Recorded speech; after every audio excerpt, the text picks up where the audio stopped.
Hello दोस्तों, आपका स्वागत है मेरे YouTube channel horror show 12 PM में। अगर आपको डरावने किस्से कहानियाँ सुनना पसंद है तो मेरे चैनल को ज़रूर सब्सक्राइब कर लें। तो बढ़ते हैं डर की ओर। यह कहानी मुझे मेरे एक सब्सक्राइबर भाई ने भेजी है जिनका नाम सोनू है। तो अब मैं यह कहानी उन्हीं के पॉइंट ऑफ व्यू से सुनाऊंगा। मेरा नाम सोनू है। मैंने लगभग हर तरह की नौकरी आजमाई है। 10वीं कक्षा की अंतिम परीक्षा के बाद स्कूल से मैंने नाता हमेशा के लिए तोड़ दिया था। इस समय मैं 28 साल का हो गया हूँ। यह घटना मेरे साथ 6 साल पहले घटी थी। एक दिन की बात है जब हमेशा की तरह पिताजी मुझे काम न मिलने के कारण जली कटी सुना रहे थे। तब गुस्से में आकर मैंने भी उन्हें बोल दिया कि आज शाम तक अगर मैं नौकरी नहीं ढूंढ पाया तो रात को घर वापस नहीं आऊँगा। ऐसा बोलकर मैं काम ढूंढने की खोज में लग गया। रात के 12 बजे तक भटका पर कोई काम ना मिला। अंत में निराश होकर एक वीरान कब्रिस्तान के पास पेड़ के नीचे बेंच पर सो गया, क्योंकि घर तो काम ढूंढकर ही जाना था। अभी मेरी आंख लगी ही थी कि कब्रिस्तान में से फावड़े और कुल्हाड़ी ज़मीन पर पटकने की आवाज़ आने लगी। मैं जाग गया तो देखा कि काले कपड़े वाली कोई जवान गोरी औरत कब्र खोद रही है। मेरे तो होश उड़ गए। मैं छुपकर देखने लगा तो थोड़ी देर में उसने कब्र से मुर्दा बाहर निकाला और भूखे जंगली जानवर की तरह उस मुर्दे को काट नोच कर खाने लगी। वह एक दिल दहला देने वाला नज़ारा था। उस भयंकर मंजर को देखकर मैं डर गया और धड़कनें बेहद तेज हो गई थी। करीब आधे घंटे तक उसने वह मुर्दा खाया और वह उसे फिर से कब्र में गाड़ने लगी। तभी अचानक एक दुर्घटना हुई जिसके कारण उस वक्त मेरी ज़िंदगी जहन्नुम बन गई। आप सोच भी नहीं सकते कि किसी की किस्मत इतनी खराब हो सकती है। वह मुर्दा खाकर जाने ही वाली थी कि मेरे मोबाइल की रिंग बज उठी और वो काले कपड़ों वाली मुर्दाखोर भयानक औरत ने मेरी ओर पलटी मारी। इधर उधर झांकने लगी। मैं दीवार के पीछे झाड़ियों में छुपा था। मुझे लगा वह मुझे नहीं देख पाएगी, पर वह मेरी सबसे बड़ी भूल थी।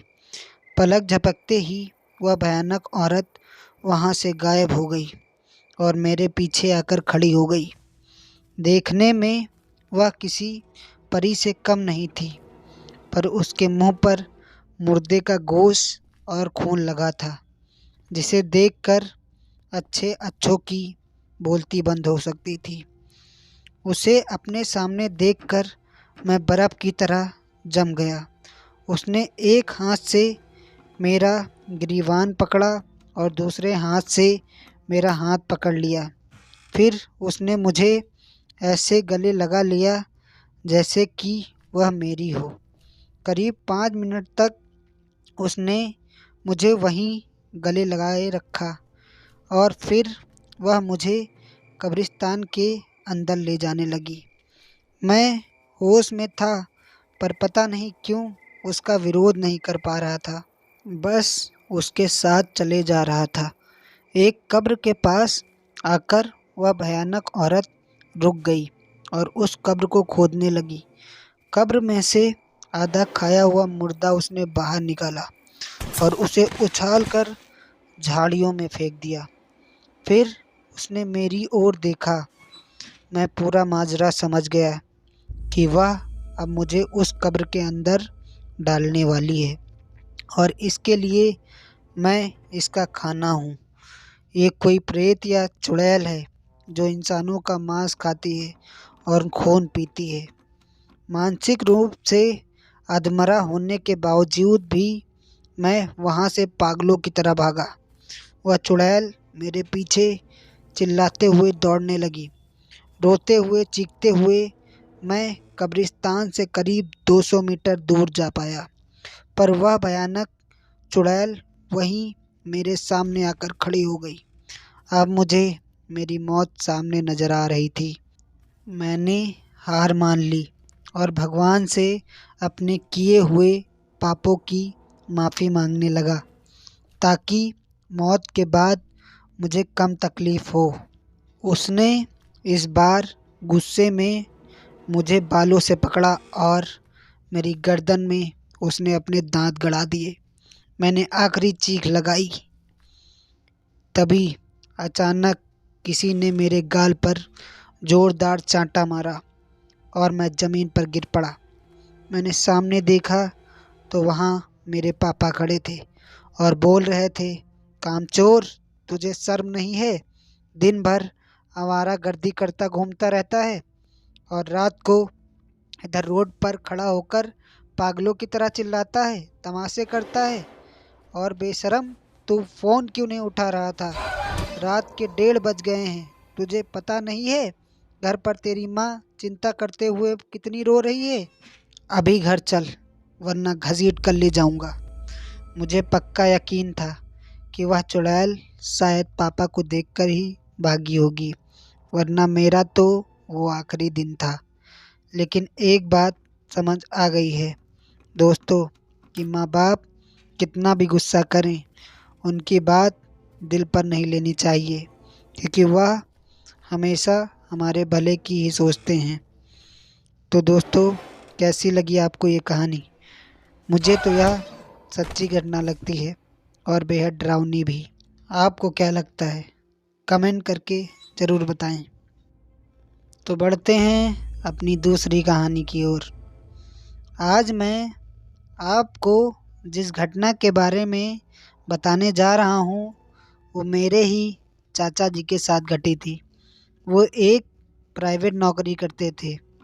वह भूत प्रेत जैसी आत्माओं का बहुत मजाक उड़ाते थे। वह कहते थे कि शैतानी शक्तियों जैसी कोई चीज़ नहीं होती, और वो चाहे रात हो या दिन हो, जंगल हो या शमशान हो या फिर कोई कब्रिस्तान हो, वो जानबूझकर वहाँ पर घूमते रहते थे और बोलते थे कि देखो, अगर कोई आत्मा होती तो हमको ज़रूर परेशान करती, चाहे साधु हो या फिर चाहे मौलवी। वो उन लोगों की बातों का बहुत मजाक उड़ाते थे। फिर एक दिन वो दोपहर के समय अकेले अपने काम के चक्कर से जा रहे थे। तभी उनको एक चौराहे पर नींबू, पेड़ा, फूल और लाल कपड़ा रखा हुआ दिखा, जिसके चारों ओर हल्दी का एक घेरा बनाया हुआ था। और वह सोच में पड़ गए कि दोपहर में यहाँ पर यह सब सामान किसने चढ़ाया है, और मस्ती के मूड में साइकिल से नीचे उतरे और हल्दी से बने हुए घेरे के अंदर से नींबू, लाल कपड़ा और मिठाई भी उठा ली और साइकिल पर बैठकर हंसते हुए अपने काम पर चले गए। वहाँ पहुंचकर काम करने में व्यस्त हो गए। तभी उन्हें भूख लगी तो वो नाश्ता मंगाकर खाने लगे। तभी उनको याद आया कि मेरे पास नींबू मिठाई भी रखी हुई है। तो उन्होंने मिठाई खा ली और नींबू को पानी में निचोड़कर पी गए, और जो लाल कपड़ा था उससे अपने हाथ मुंह पोंछकर कूड़े में फेंक दिया। उस वक्त तो उन्हें कुछ भी नहीं हुआ, लेकिन जैसे जैसे दिन ढलने लगा, रात होने लगी, वैसे वैसे उनका सिर भारी होने लगा। इसलिए वो घर आ गए। रात में 12 बजते ही वो ज़ोर ज़ोर से कभी हंसते और कभी रोने लगते, और यहाँ तक कि वो अपने कपड़े फाड़ देते या फिर अपने आप को चाकू से काटने लगते। एक दिन तो उन्होंने इतनी हद कर दी कि वो अपने गले में फांसी का फंदा लगाकर खड़े हो गए थे। तब चाची ने उन्हें देख लिया और छुड़ाया। उनसे पूछने लगी, अरे आपको क्या हो गया है जो आप ऐसी वैसी हरकतें करने लग गए हैं? तो वे कुछ नहीं बोले और जैसे कोई पागल बात को नहीं सुनता वैसे वो भी नहीं सुन रहे थे। चाची और पूरा घर परेशान होकर उन्हें डॉक्टर के घर ले गए और उनका इलाज करने को कहा, लेकिन डॉक्टर को बीमारी समझ में नहीं आ रही थी। फिर भी डॉक्टर ने उनको ग्लूकोज की बोतलें चढ़ाना शुरू कर दिया। धीरे धीरे दिन बीतते गए, परंतु चाचा जी की तबीयत मानो कैंसर के मरीज से भी बदतर हो गई थी। तब घर वालों ने उन्हें एक अघोरी बाबा को दिखाया, तो अघोरी बाबा चाचा जी को देखते ही सारी बातें समझ गए थे। तब बाबा ने कहा कि इसने चौराहे पर पड़े टोने टोटके के सामान को उठा लिया था, यह उसी का नतीजा है। चाची ने उनसे पूछा कैसे?